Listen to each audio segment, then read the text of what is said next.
எப்பவுமே morning breakfast வந்து protein ரிச்சா இருக்கணும். நான் அத தான் ஃபாலோ பண்ணிட்டுருக்கேன். ரீசென்ட்டா 1 இயரா மார்னிங் பிரேக்ஃபாஸ்ட்டா கடல மாவு தோசை தான் செஞ்சேன். கடல மாவுல அவ்ளோ புரோட்டீன் இருக்குது.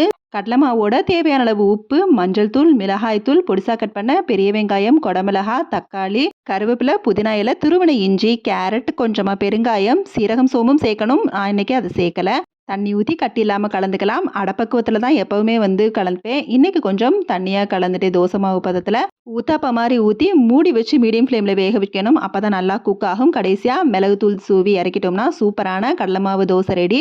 இதுல நம்ம பீன்ஸ், கேரட் நம்மளுக்கு தேவையான காய்கறிகள் கூட ஆட் பண்ணிக்கலாம். பன்னீரும் காளான் கூட துருவி போட்டு சேர்த்துக்கலாம். ஒரு தோசை மட்டும் எடுத்துக்கிட்டதுனால ஆம்லேட்டும் ரெடி பண்ணலாம்னு சொல்லி அந்த ஆம்லேட் போடுற நேரத்துல ஒரு ஐடியா ட்விஸ்டிங் எக்கை வந்து நிறைய வீடியோஸ்ல பார்த்தேன். சரி அதை ட்ரை பண்ணலான்னு சொல்லி ட்ரை பண்ணேன்.